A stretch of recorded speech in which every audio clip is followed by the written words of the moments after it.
So flow is the third of those core principles. But there are many places where we cannot directly flow. And so therefore we have to figure out a way of connecting those processes that have different takt times, use shared resources and so on. We have to find a way of connecting them and find a substitute for direct flow. And that's where we begin to get into this concept of pull. But the concept of pull actually is also about linking the demand of the customer, the rate at which customers are buying and using the product, to the rate at which we make it and ship it. And ideally what we want is that rhythm, that same rhythm, to be replicated all the way back upstream with the minimum of delays in the process. So flow and pull, which is a much more slippery concept and difficult concept, actually have to go hand in hand. So being able to see the takt time at every point in the process required and the response time required to make products in line with demand means that we have to unpick the pull concept and recognize there are always two different types of pull. There's a replenishment pull, which is I'll make it so you can pick it up and take it away, and then I'll replenish that, which is the supermarket concept. And there's the other concept is that I don't know when I'm going to need to make one of those, so I'll build it to order. Now, a combination of those two can actually compress the time for both of them and allow us to move away from big batch production to making every product at least every week and maybe every day, which is ideal, in line with demand, with standard inventory and safety stock and so on. So the concept of pull, which also involves leveling, is not so easy to grasp. It's easy to see initially and think of it as Kanban cards, but actually it's much more profound than that. Because what we're trying to do is connect the customer with production and distribution all the way back upstream.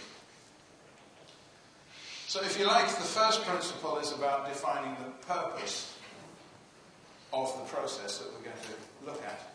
The second, third, and fourth are about the principles for designing that process to deliver that value. So it's about process. And the fourth principle, the fifth principle here, is then actually about how we organize the people, management, all of our staff and employees. How do we organize people to sustain that process, to run that process, and sustain and improve that process that then delivers the value or the purpose for the customer? So purpose, process, people is the right sequence. And there's another way of summarizing these 5 principles. So those principles have stood the test of time, and that, I think, was one of the major contributions of the Lean Thinking book, is that we got that right. We struggled for a long time. We had lots of experiences with Toyota engineers who we showed this to, who would go, and they wouldn't give you an answer, because they never give you an answer. They just come back with another question. And you know, we haven't quite understood this yet. I remember a long discussion about pull. We thought we had pull well described in the book, and the Toyota engineers, that's all. Professor Johnson, that's not. And so on. And we knew we hadn't got it. So we had to go back and eat humble pie and understand it. And this is the way we've learned all of our careers, is whenever we struggle with something we think should work from theory, and we try it out, it doesn't work in practice, then we have to go back and ask those questions, answer those difficult questions, and have that dialogue with the Toyota experts, who eventually will signal through their questions. They will show us how to think about things in the right way, and we discover the answers 180 degrees from what we thought. That's the learning process that we go through, that you will go through, that everybody goes through with Lean. I said Lean was experiential. I think the other reason why the Lean Thinking book has been powerful, and why having it translated now into Hungarian means that it's much easier to engage employees who are only familiar with Hungarian, rather than managers who are typically speaking much more fluent in English and have read this stuff before. So the power of examples cannot be underestimated. Telling stories like the Lego story or the Coloplast story, I mean, any story, telling those stories well illustrates very important points. And in the book, we illustrate a plane trip as a way of understanding value of waste. And it's a plane trip I've taken many, many times. And there's an awful lot of wasted time sitting around on a plane trip. You all know that. I'll talk a little bit more about Tesco a bit later, but we actually used Tesco as an example as we were working with them at the time we wrote the book to track the can of cola from the aluminium smelter all the way through the can, through filling it with cola or lemonade or whatever, right through to the supermarket shelf until the customer took it away. And we discovered, it was a very nice story, that it took 319 days.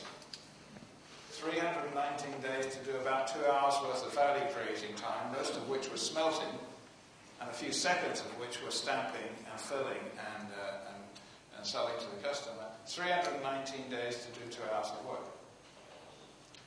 And that's pretty shocking. That certainly caused Tesco to think. And at least the last part of that process, we were able to then fundamentally redesign from the can making through the filling through the retail chain. With very big effects, sort of 70, 80 days down to 4 or 5 days, directly onto the store shelf. I'll talk about that later. So that's another very powerful example of showing how long the supply chains really are, and not many companies have done that yet. I'm still shocked by how many companies have done great things about lean in their factories, but have never done the analysis of the complete end-to-end value stream. Did it recently for an automotive manufacturer who should have known better, and the average lead time for the components through that entire process was 40 weeks. In one case it was 97 weeks.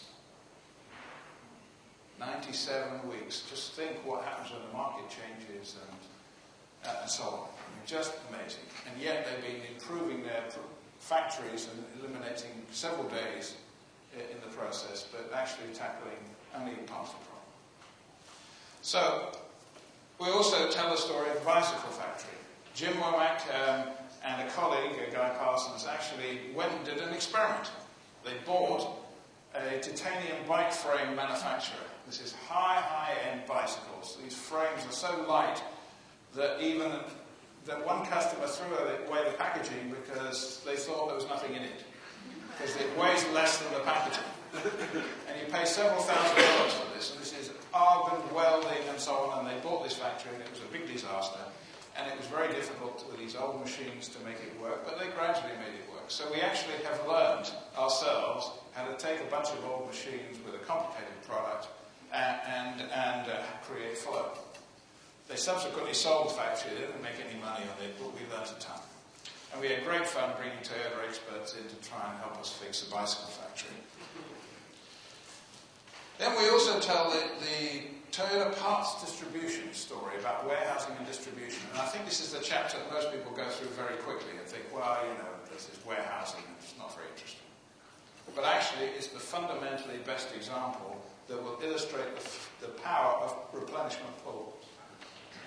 A distribution system in which the customer dealers in Japan hold no stock of parts, but have a dialogue with customers to understand the need, so they can pre-order the parts, and even if necessary, get the parts during the day that they discover they need to finish the job, from a local distribution centre that orders overnight to replenish what is shipped from a regional distribution centre, which overnight then goes to the manufacturers and picks up from their finished goods stock exactly the products that they shipped down to the local distribution centre.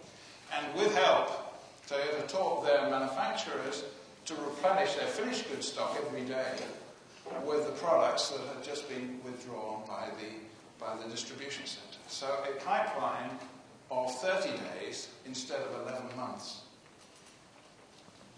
A warehouse productivity 4 times better than their competitors across the road, organised traditionally. And an outcome for customers of 98% car service right first time on time compared with 50 or 60%, which is typical in most car dealers. This is the best supply chain in the world, and the best illustration of the power of pull. And this is what we learned to teach Tesco how to run a grocery distribution supply chain. And most people don't read this chapter. So you need to read it. We've also given, there are many examples now, too, of the power of this path to perfection. This isn't something that happens in one leap overnight. Of course you know that. But it's a path, a gradual path of uncovering the layers of waste and dealing with them and gradually getting the process better. A word of warning.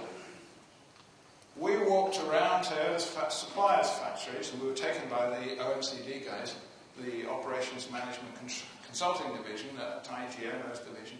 They proudly took us around many of their showpiece suppliers, as I'm sure they've done for others as well. And we noticed that many of those suppliers had fundamentally changed the layout from a traditional batch manufacturing to a flow manufacturing layout with supermarkets and so on at about 1970, 71, 72. And so they made a radical shift in the mindset, in the whole planning system and the whole layout of the factory at that time, and had subsequently been doing a lot of continuous improvement thereafter. So there was, as we discovered then, there's a word called kaikaku, which is a radical change. It's the big shift from push to pull, from batch to flow. And that is a radical step. And that does happen in quite a big leap. So there is a big leap, and then you can refine it thereafter, and they carry on doing continuous improvement. So we are missing something if we think we can get there just doing continuous improvement. No, it's not about just doing continuous improvement. It's about also putting in a fundamentally different mindset and doing that on a repeat basis. And the Freudenberg NOK example is a great one. Freudenberg learned from NOK at that time a great deal. So our next question then for lean thinking was, well, how can we prove that this works outside Japan, basically, in any environment? And in big companies and small companies, in small batch production and high volume production and so on. Remember, at that time we were still writing for plant managers. Back in 95, 96. And we rewrote this book over one Christmas when we figured we got it completely backwards. So, telling some examples, we told some more, in the book we tell some more detailed examples of us. Lantec, a small manufacturer of stretch wrap machines, very innovative manufacturer of stretch wrap machines, totally reorganized their production in flow and have done extremely well in designing right-sized stretch wrap machines to fit inside inline processes of many of their customers. So a very, very interesting story of a pioneer who did it in his own organisation. Only one factory, actually he's got a couple more now, but so Lantec was a good example. Wiremold was a bigger example, making electrical parts in the United States.